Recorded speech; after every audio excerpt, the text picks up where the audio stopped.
Hello everyone, मेरा नाम है असिस्टेंट प्रोफेसर नरेश कोरी और आप देख रहे हैं मेरा YouTube channel thermal engineering lecture series.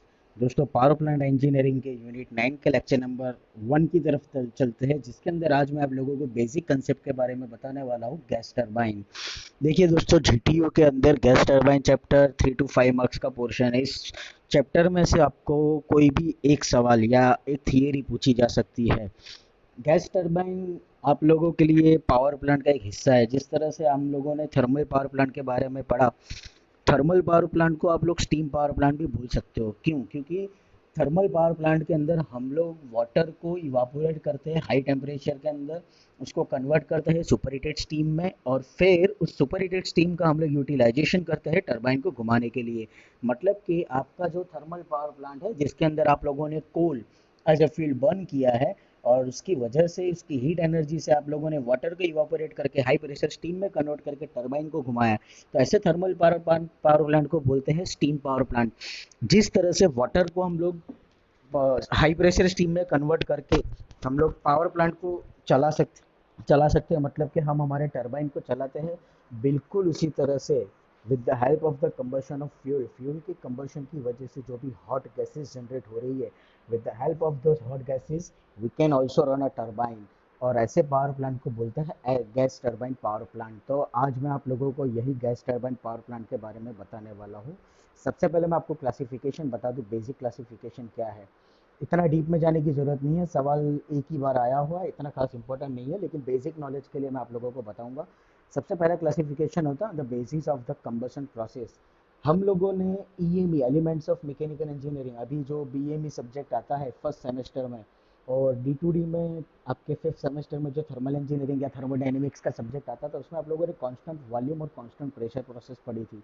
तो ये जो कांस्टेंट वॉल्यूम और कांस्टेंट प्रेशर प्रोसेस आप लोगों ने पढ़ी हुई थी, उसी के बेस पर आपका सबसे पहला क्लासिफिकेशन होता है कांस्टेंट वॉल्यूम और एक्सप्लोजन टाइप गैस टरबाइन, और दूसरा होता है कांस्टेंट प्रेशर या continuous combustion type gas turbine. ज़्यादा डीप में जाने की जरूरत नहीं, हम लोग आगे देखते हैं। नेक्स्ट क्लासिफिकेशन है एक्सियल फ्लो गैस टरबाइन और रेडियल फ्लो। एक्सियल फ्लो मतलब आप लोगों की जो हॉट गैसेस होगी वो स्ट्रेट लाइनिंग में आएगी, और रेडियल का मतलब होगा आप लोगों की सर्कुलर मैनर में आपको टरबाइन के अंदर आपकी गैसेस मिलेगी। Third one, according to action of expanding gases. किस तरह से आपके टरबाइन के अंदर आपकी गैस एक्सपांड हो रही है। जिस तरह से हम लोगों ने हाइड्रो पावर प्लांट के अंदर अलग अलग टरबाइंस पढ़े थे, इम्पल्स टरबाइन या रिएक्शन टरबाइन, जो आप लोगों के फिफ्थ सेमेस्टर में फ्लूइड पावर इंजीनियरिंग में आते थे, उसके अंदर भी कुछ इसी तरह से होता था कि हम लोग जेट की डायरेक्शन के बेस पर हम हमारे टरबाइन को घुमाते थे। तो यहाँ पर भी उसी तरह की प्रोसेस होगी कि गैस को आप किस तरह से एक्सपांड करो, एक इम्पल्स और दूसरा इम्पल्स रिएक्शन गैस टरबाइन के बेस पर।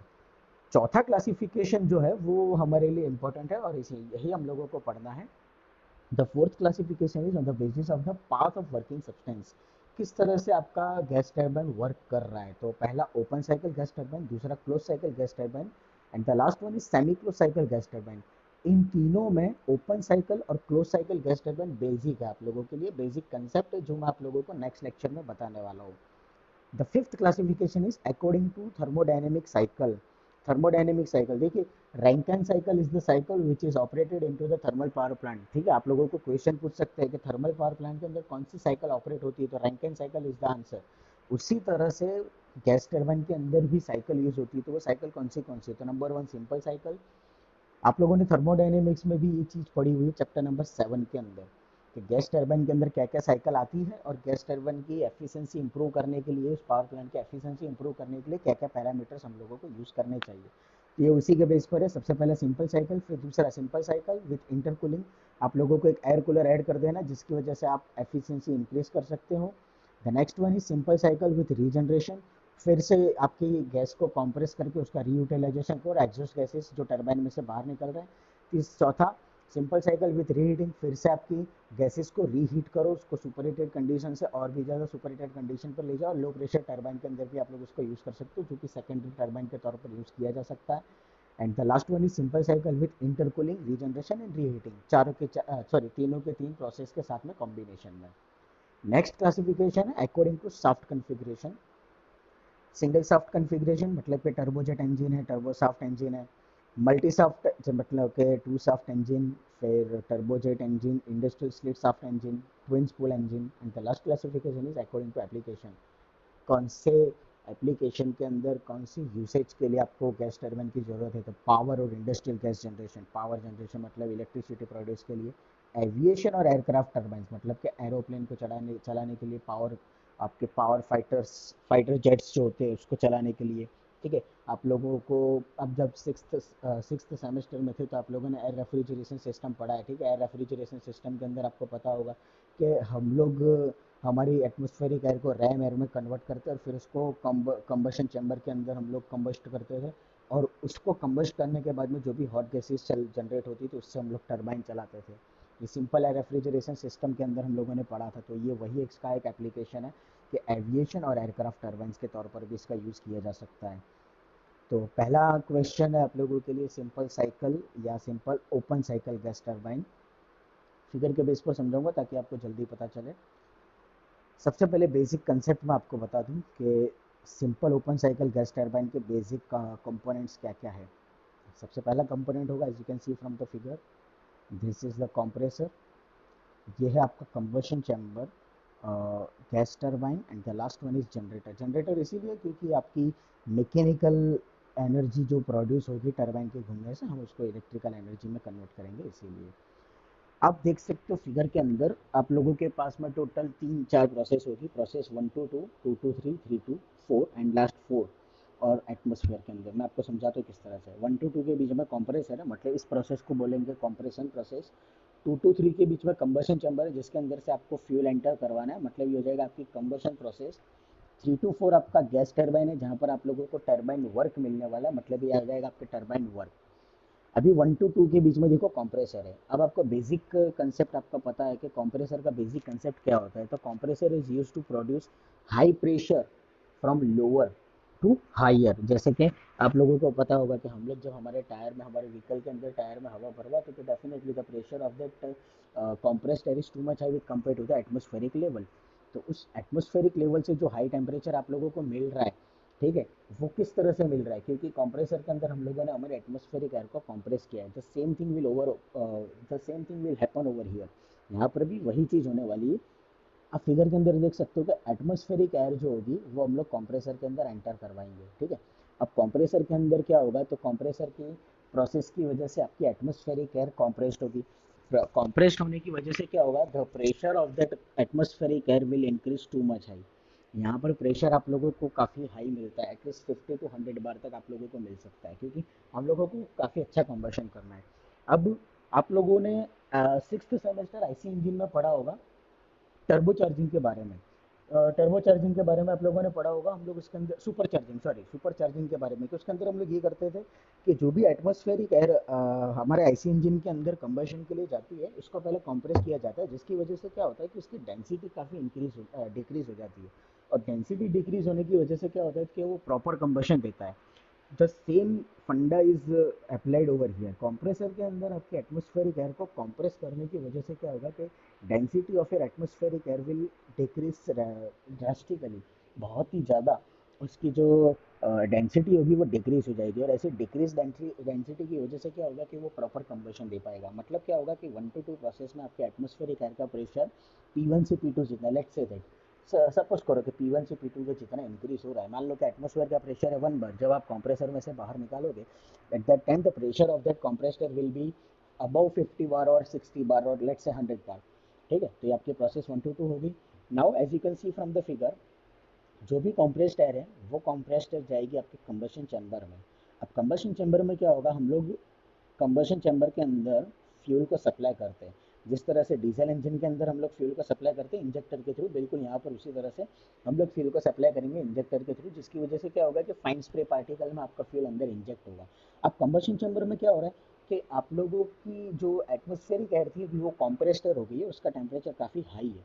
ऐसी हाई टेम्परेचर हाई प्रेशर वाली एटमॉस्फेरिक एयर आपके फाइन स्प्रे पार्टिकल वाले फ्यूल के साथ में मिक्सड अप होगा, और मिक्सड अप होने की वजह से क्या होगा कि यहाँ पर आपके फ्यूल का कंबशन होगा। अब फ्यूल का जो भी कंबशन होगा, तो इस फ्यूल के कंबशन की वजह से हॉट गैसेस जनरेट होगी, और वो हॉट गैसेस जनरेट होकर के कंबशन चैम्बर से निकल के सीधे आपके गैस टरबाइन में आएगा। गैस टरबाइन में जैसे ही आप लोगों की हॉट गैसेस आएगी, वो टरबाइन की ब्लेड के साथ में स्ट्राइक करेगा। टरबाइन की ब्लेड के साथ में स्ट्राइक करने की वजह से your turbine will continuously rotate, turbine आपको घूमना स्टार्ट कर देगा। अब यहाँ पर होता क्या है, देखो थर्मल पावर प्लांट के अंदर जनरली हम लोगों को जो आरपीएम मिलते हैं हमारे थर्मल पावर प्लांट में, टरबाइन के आरपीएम वो मैक्सिमम लिमिट तक जाते हैं अबव 14,000 आरपीएम। इससे या बहुत से बहुत 16,000 आरपीएम तक जाता है। गैस टर्बाइन पावर प्लांट के अंदर इतना ज़्यादा नहीं होता। गैस टर्बाइन पावर प्लांट के अंदर generally the RPM of the turbine is working, जो मैक्सिमम कंडीशन तक जा सकता है वो होता है 4 to 5,000 आरपीएम। अभी 4 to 5,000 आरपीएम जितनी कैपेसिटी के साथ में जब आपका टर्बाइन घूमेगा तो definitely it will produce a more amount of electrical energy. हाँ, थर्मल पावर प्लांट की कंपेयर में छोटा है, बहुत ही कम है, लेकिन you can achieve N maximum amount of electricity production level आप लोग अचीव कर सकते हो। तो टरबाइन की शाफ्ट घूमेगी। अब यहाँ पर नोट करने वाली बात क्या है कि कंप्रेसर की शाफ्ट और टरबाइन की शाफ्ट को हम लोग एक ही लाइनिंग में रखेंगे। होगा क्या कि शुरुआत में आपको कंप्रेसर चलाने की इलेक्ट्रिसिटी देनी पड़ेगी, लेकिन जब आपके टरबाइन के अंदर आपकी हॉट गैसेस पहुंचेगी तो जैसे टरबाइन घूमेगा, टरबाइन के साथ में आपकी टरबाइन की शाफ्ट भी घूमेगी ये वाली। अब टरबाइन की जो शाफ्ट है वो कंप्रेसर की शाफ्ट के साथ भी जुड़ी हुई है, तो सीधी सी बात है टरबाइन की शाफ्ट घूम रही है, टरबाइन घूम रहा है, उसकी हेल्प से आपका कंप्रेसर भी घूमेगा। तो यहाँ पर आप लोग इलेक्ट्रिसिटी को बचा सकते हो कंप्रेसर को चलाने के लिए, तो ये आप लोगों के लिए पावर सेविंग हो जाएगा। तो गैस टरबाइन जैसे जैसे घूमेगा वैसे वैसे आप कंप्रेसर को भी घुमा सकते हो, ठीक है। कंप्रेसर घुमाने के बाद में गैस टरबाइन की शाफ्टिंग का जो एंड पॉइंट, दूसरा एंड पॉइंट होता है वो होता है आपके इलेक्ट्रिकल जनरेटर के साथ में। इलेक्ट्रिकल जनरेटर क्या करता है, तो मैकेनिकल एनर्जी का इलेक्ट्रिकल एनर्जी में कन्वर्जन करता है, और उस एनर्जी को फिर हम लोग स्टोर करते हैं और उसको हम लोग फिर बाद में वापस से यूटिलाइजेशन कर सकते हैं। अब गैस टरबाइन के अंदर क्या हुआ, आप लोगों की जो हॉट गैसेस थी वो हॉट गैसेस टरबाइन के साथ स्ट्राइक करके बाहर निकलेगी। अब आप लोगों का जो गैस टरबाइन का एंड पॉइंट होता है वो एटमॉस्फेरिक लेवल के साथ में ओपन होता है।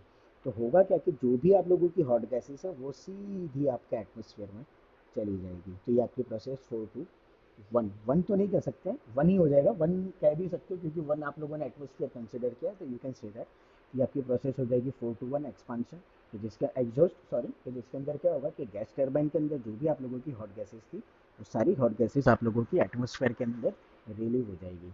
नाउ एडवांटेजेस, क्या क्या एडवांटेजेस होते हैं simple open cycle gas turbine के। सबसे पहला सिंप्लिसिटी, काफ़ी सिंपल है, आप लोगों ने देखा होगा, कोई ज़्यादा कंपोनेंट्स, वर्किंग कंपोनेंट्स नहीं है, ठीक है। तो वाइब्रेशन के चांसेस कम है, लुब्रिकेशन के चांसेस कम है, इग्निशन सिस्टम काफ़ी सिंपल होता है क्लोज साइकिल की कंपेयर में। क्लोज साइकिल में आपको नेक्स्ट लेक्चर में पढ़ाऊंगा। Next, flexibility. Since different processes within cycle take part in separate components, a great variety in the arrangement of the system is possible. अगर इसके सिस्टम के अंदर आपको जितना भी चेंजेस करना आप कर सकते हैं क्योंकि काफ़ी सिंपल साइकिल है, सीधा साधा अरेंजमेंट है, तो फ्लेक्सिबल आप लोगों के लिए हो सकता है कि इसके अंदर अरेंजमेंट में कुछ चेंज करना हो तो आप कर सकते हो। लो वेट एंड साइज, काफ़ी लोअर साइज का होता है, वेट भी काफ़ी कम होता है, तो आप क्या कर सकते हो, ज़्यादा से ज़्यादा पर किलोवाट एनर्जी डेवलप कर सकते हो। Independent system. The open cycle gas turbine power plant, except those having intercooler, does not require cooling water. Therefore, the plant is independent of cooling medium and becomes self-contained. ज़्यादा energy produce होने के chances नहीं है, मतलब ज़्यादा heat energy यहाँ पर produce नहीं होगी, ठीक है। तो आप लोगों को कूलिंग सिस्टम की ज़रूरत पड़ने वाली नहीं है। हाँ, कूलिंग की ज़रूरत तो है लेकिन इतनी ज़्यादा नहीं कि जितना आप लोगों को थर्मल पावर प्लांट में ज़रूरत पड़ेगा या क्लोज साइकिल के अंदर ज़रूरत पड़ेगा। फ्यूल्स तो जनरली हाइड्रोकार्बन फ्यूल्स के अंदर फ्यूल्स का यूज़ होता है कि जो हाई ऑक्टेन रेटिंग वाले हो, जैसे कि डीजल, हैवी डीजल्स, ठीक है। सॉलिड फ्यूल्स का भी आप लोग यूज़ कर सकते हो लेकिन heavy diesel is the best fuel to use into the combustion chamber in open cycle gas turbine. Warm up time, मतलब कि स्टार्टिंग करने के लिए कितना टाइम चाहिए। After the turbine has been brought up the speed by the starting motor and the fuel ignited into the gas turbine will accelerate from cold start to full load without a warm up time. बहुत ज़्यादा time नहीं लगेगा, जैसे ही आपने motor चालू की, आपके turbine का शाफ्ट घुमा है, जैसे आपके कंप्रेसर ने काम करना शुरू कर दिया है, with in a limit of fraction of time आप लोगों का जो टरबाइन होगा, मतलब कि आपकी जो साइकिल होगी वो रन होनी शुरू हो जाएगी। मतलब वार्म अप टाइम के लिए ज़्यादा टाइमिंग्स नहीं चाहिए, वार्म अप टाइम आपका कम जाएगा। अभी डिसएडवांटेजेस क्या होते हैं, part load performance. The part load efficiency of the open cycle plant decreases rapidly as the considerable percentage of power developed by the turbine is used to drive the compressor. Also, the system is sensitive to the changes in component efficiency. मैंने आपको working में पहले ही बताया कि turbine की जो shaft है वो कंप्रेसर की शाफ्ट के साथ में भी जुड़ी हुई है, तो इसकी वजह से क्या होगा कि जब आपका टरबाइन घूम रहा है तो वो थोड़ा सा एनर्जी ट्रांसफर करता है कंप्रेसर को भी। तो ये आउटपुट आप लोगों के लिए माइनस हो जाएगा, क्योंकि हम लोगों ने जो एनर्जी है, थोड़ी सी एनर्जी जो प्रोड्यूस हुई, जो लोड आप लोगों को मिला, उसका हम लोगों ने यूटिलाइजेशन कर लिया कंप्रेसर को चलाने के लिए। तो ये हमारे लिए आप लोगों के लिए एक डिसएडवांटेजेस हो जाएगा। सेंसिटिविटी कितनी है? Since the system sensitive is since system sensitive to the component efficiency, particularly that of compressor, the efficiency of compressor is affected by the change in the atmospheric condition such as temperature and humidity of air at the inlet and foreign matter content in the air। जैसे कि आप लोगों को मैं best example दूँ, summer season और winter season, sorry moisture rainy season. Rainy season के अंदर क्या होता है कि मॉइस्चर कंटेंट काफ़ी ज़्यादा होता है, और विंटर सीजन के अंदर क्या होता है कि आप लोगों की एयर ड्राई होती है। ठीक है, तो ये फ़र्क है कि मॉइस्चर कंटेंट वाली एयर जब आप लोग यूज़ करोगे तो आप लोगों के लिए हज़ार्डस है, आपको करोजन इरोजन इफेक्ट लगने के चांसेस होते हैं। लेकिन विंटर के अंदर आप लोगों को ड्राई एयर मिलती है, ह्यूमिडिटी आपकी काफ़ी कम होती है, तो इसकी वजह से आपको ड्राई एयर मिलने की वजह से क्या होगा कि आपका टर्बाइन काफ़ी अच्छे से कम हो सके, सॉरी काफ़ी अच्छी तरह से वर्किंग कर पाएगा। तो सेंसिटिविटी यहाँ पर डिफेक्ट करता है कि उसकी एफिशिएंसी आपकी या तो इंक्रीज होगी या तो बढ़ेगी। High air rate, the simple open cycle gas turbine has a very high air rate as compared to the other prime movers। However, the air rate may be lowered by intercooling and reheating। अगर air rate का मतलब ये हो गया है कि atmospheric air जो आप लोग एंटर करवा रहे हो कंप्रेसर के अंदर, उसके रेट को आपको कितना मेंटेन करना है, वो आप या तो इंटरकूलर या तो रीहीटर का यूज़ करके कम कर सकते हो। Erosion and corrosion effect. The working fluid is mixture of air and fuel. Since air contains dirt being deposited on the compressor blade। मैंने आपको पहले ही बोला कि जो भी हम लोग एयर का यूज़ कर रहे हैं या तो उसके अंदर मॉइस्चर होगा या तो उसके अंदर डस्ट पार्टिकल होंगे। अगर डस्ट पार्टिकल है तो टर्बाइन सॉरी कंप्रेसर की ब्लेड के ऊपर वो डिपॉजिट करेगा, बराबर। डिपॉजिट यानी जमा हो जाना, कचरा जमा हो जाना, ठीक है। तो उसकी वजह से भी क्या हो सकता है, due to the carbon and other foreign deposit from the combustion in the combustion chamber turbine and regenerator, it is necessary that the dust should be prevented from entering into the compressor in order to minimize erosion and deposition on the blade and passage of the compressor in turbine। अगर आप लोगों ने air को filter नहीं किया है, अगर आप लोगों ने प्योर एयर का यूटिलाइजेशन नहीं किया है, तो चांसेस क्या हो जाएंगे कि इरोजन करोजन इफेक्ट इस तरह से आएगा कि डर्ट पार्टिकल है, मॉइस्चर कंटेंट, इसकी वजह से आपकी टर्बाइन की ब्लेड क्या हो जाएगी, तो धीमे धीमे जिसको हम लोग नॉन टेक्निकल लैंग्वेज में बोलते हैं खवाई जो, गुजराती में जिस तरह से बोलते हैं, वो कट जाएगी। ठीक है, तो क्या होता है कि आप लोगों को डर्ट क्या होती है, डर्ट धीमे धीमे जमा होती है। जैसे कि आप अपने घर के फैन को देखना, फैन की जो ब्लेड होती है उसको एक बार साफ करने के बाद में आप 2 महीने 4 महीने के बाद में देखोगे तो उसके ऊपर डर्ट जमा होगी, डस्ट आपकी जमा होगी, उसको हम लोग क्लियर करना पड़ता है। Sir the same thing will happen over here. यहाँ पर भी वही चीज़ होती है कि एयर के अंदर जो भी डस्ट पार्टिकल होंगे, वो डस्ट पार्टिकल आपके टर्बाइन की ब्लेड के ऊपर, आपके कंप्रेसर की ब्लेड के ऊपर क्या हो जाएंगे, जमा होते जाएंगे, और जमा होने की वजह से एक समय ऐसा आएगा कि वो डिपॉजिट बन जाएंगे और इसको फिर काटने लगेंगे। मतलब कि उसके अंदर मेंटेनेंस का चार्जेस बढ़ा देगा, मेंटेनेंस का काम आपका बढ़ा देगा। और अगर मॉइस्चर कंटेंट आपके एटमॉस्फेरिक एयर के अंदर है तो इरोजन के भी चांसेस रहते हैं। The last one is in the simple open cycle turbine exhaust is discharged into the atmosphere since turbine exhaust contain large amount of heat resulting in loss of heat। हम लोग maximum amount of heat energy का utilisation turbine के अंदर नहीं कर सकते। Open cycle gas turbine का सबसे बड़ा नुकसान यही है कि आप लोग 30 to 40% हीट एनर्जी का ही यूटिलाइजेशन कर सकते हो, बाकी की सारी वेस्टेज हो जाती है जो हम लोग एटमॉस्फेयर में छोड़ देते हैं। तो ये हमारे लिए सबसे बड़ा डिसएडवांटेज है। नेक्स्ट लेक्चर में दोस्तों मैं आपको क्लोज साइकिल गैस टरबाइन के बारे में पढ़ाऊंगा। Open cycle gas turbine GTU के अंदर 2 से 3 बार आ चुका है, 4 मार्क्स का सवाल है। ये आप लोगों के लिए इम्पोर्टेंट इसीलिए है क्योंकि गेट के एग्जाम में भी इसके बारे में पूछा जाता है। आई होप कि आपको उसमें समझ में आया होगा। अगर कोई क्वेश्चन हो तो मुझसे ज़रूर पूछेगा। Thank you so much.